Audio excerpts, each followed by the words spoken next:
हमारे कंट्री में जो नॉर्मल रेजिडेंट्स है वो कुछ ना कुछ फैक्टर इनकम अर्न करते हैं in the form of COE, compensation of employees, rent, interest and profit.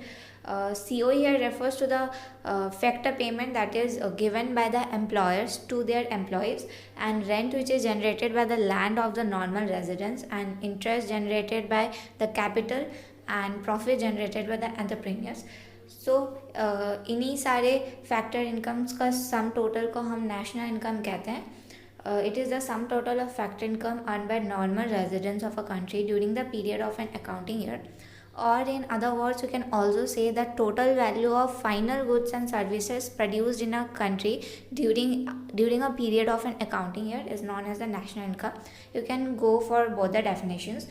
This implies that national income will include only the factor income. Factor income here refers to the earned income, and national income include income of only the normal residents of a country. Normal residence refers to those whose economic interest lies in that particular country. We will look into these two topics in detail in the next two slides. Income is generally classified age factor income and transfer income.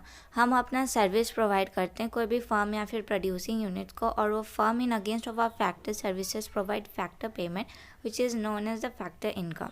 Let us understand the concept of factor income with the help of circular flow of money in simple economy or two-sector economy. Two-sector economy generally includes household and firms.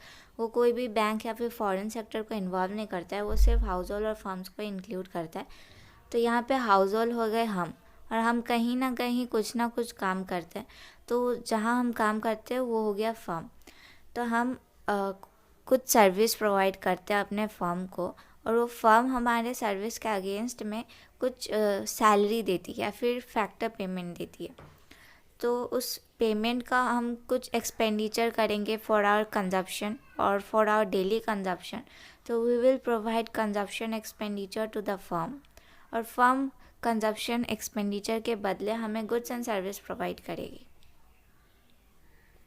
जो explain किया वही यहाँ पे लिखा हुआ है. Factor income is related to the factor services. Factor services is provided by the household to the firms. In return the household receive payment known as factor payment और factor income. Factor income is broadly classified as compensation of employees, rent, interest, and profit. Compensation of employees, I already told you that it is the factor payment which the employer provide to their employees for rendering their services to the producing units. Then comes rent. House अपना land provide करते हैं producing units को. तो producing units को उस land के लिए कुछ रेंट प्रोवाइड करना होता है, तो ये भी एक टाइप का फैक्टर पेमेंट हो गया. Then comes interest. Households के जो कैपिटल यूज़ हो रहे हैं in the process of production, उसका इंटरेस्ट प्रोड्यूसिंग यूनिट्स को हाउस होल्ड्स को देना होता है. It also comes in the form of factor payment. Then comes profit. Households provide their entrepreneur skills in the process of production, और उससे जो profit generate होता है उसे प्रोड्यूसिंग यूनिट्स को हाउस होल्ड्स को देना पड़ता है in the form of factor payment और factor income. Transfer income is the unearned income. ये कमाया नहीं जाता है, ये हमें चैरिटी या फिर डोनेशंस के फॉर्म में मिलता है, या फिर कोई मदद करने के लिए हमें प्रोवाइड करता है. This are not included in the estimation of national income. Basically factor income is only included in the estimation of national income. Normal residence refers to those people whose economic interest lies in that country for a period of more than 1 year. It is not necessary कि एक country का normal resident उस country का citizen भी होगा. ज़्यादातर cases में होता है बट नेसेसरी नहीं है. Let us understand this concept with the help of some cases. First case, यदि कोई इंडिविजुअल इंडिया में बॉर्न एंड बॉटअप हुआ है और वो यहीं कमा रहा है और खर्च कर रहा है, वो सारे इकोनॉमिक ट्रांजेक्शन्स इंडिया से ही कर रहा है, तो वो इंडिया का नॉर्मल रेजिडेंट कहलाएगा. नेक्स्ट केस, यदि कोई पर्सन यहाँ मतलब इंडिया में बॉर्न एंड बॉटअप हुआ बट अब्रॉड में जॉब कर रहा है या कोई बिजनेस कर रहा है और अब्रॉड से कमा कर इंडिया ला रहा है, तो वो इंडिया का ही नॉर्मल रेजिडेंट कहलाएगा. हाउएवर वो अब्रॉड में रहकर कुछ खर्चा कर रहा होगा, लेकिन मेन एम तो कमाया हुआ पैसा इंडिया लेके आना है, इसलिए वो इंडिया का ही नॉर्मल रेजिडेंट होगा. थर्ड केस में, यदि कोई इंडिविजुअल अब्रॉड में बॉर्न एंड बॉटअप हुआ और वो अपनी फैमिली को लेके इंडिया में सेटल हो गया, वो इंडिया में ही कमा रहा है, खर्च कर रहा है और सारे इकोनॉमिक ट्रांजेक्शन्स यहीं से कर रहा है, तो इंडिया का ही नॉर्मल रेजिडेंट वो कहलाएगा. However, in some other cases where an individual is born and brought up in India but वो अब्रॉड चला गया और वहाँ जाके सेटल्ड हो गया, और वो वहीं पे कमा रहा है और खर्च कर रहा है, भले ही उसके पेरेंट्स को वो इंडिया में पैसा भेज रहा हो, लेकिन वो मैटर नहीं करता क्योंकि वो ट्रांसफर इनकम है। So these people will be identified as the normal resident of that particular country where they are living, and they will be termed as non-resident of India. In simple term, we can identify them as NRIs, non-resident Indians. Now let us look in the case of institution.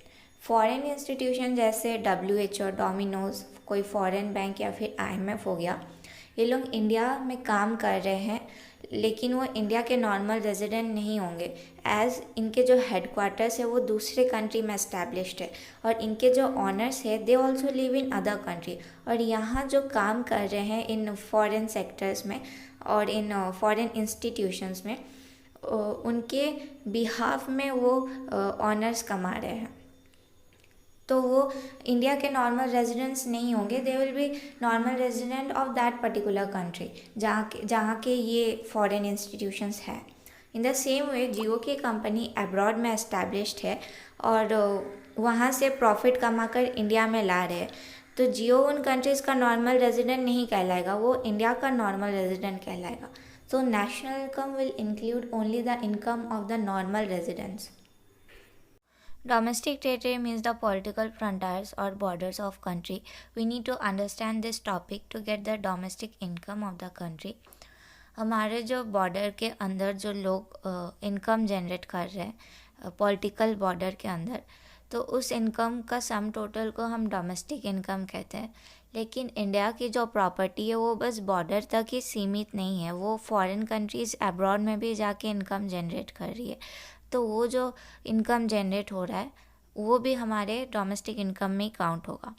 For example the Indian ships and aircraft जो foreign country से income generate करती है वो भी domestic income में आएगा।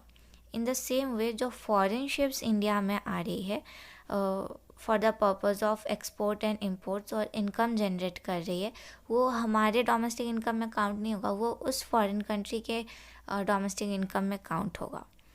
और aircrafts में देखा जाए तो चाहे वो प्राइवेट हो या गवर्नमेंट हो, फॉर एग्जांपल एयर इंडिया जो रशिया में लैंड हो रहा है, वो जो इनकम जनरेट कर रहा है वो भी हमारे डोमेस्टिक इनकम में काउंट होगा। Next example, fishing vessel, oil and natural gas rigs operated by the residents of a country in the international water. International water में कुछ नॉटिकल माइल्स तक हमारा कंट्रोल रहता है, उस लिमिट के अंदर जो हमारे फिशरमैन्स और ऑयल प्रोड्यूसिंग यूनिट्स इनकम करते हैं वो इनकम भी हमारे डोमेस्टिक इनकम में आ जाता है। Then embassies, consulates and military establishment of a country located in abroad, वो जो इनकम जनरेट करती है वो भी हमारे डोमेस्टिक इनकम में आ जाता है। Indian embassies, consulates here refers to the non profit organisations which are meant for public welfare only. फिर military establishment of foreign country, military establishment refers to the United Nations peace keeping force जो अलग अलग देशों में deploy की जाती है peace maintain करने के लिए। उनमें से इंडियन ट्रूप्स भी डिप्लॉयड है युगांडा में, बोत्सवाना में, सूडान में और वेरियस अफ्रीकन कंट्रीज़ में, तो उन्हें जो भी सैलरी वहाँ से मिल रही है वो भी हमारे डोमेस्टिक इनकम में ही काउंट होगा। और डोमेस्टिक इनकम क्या क्या इंक्लूड नहीं करता है, that is embassies, consulates and military establishment of foreign country located in domestic country.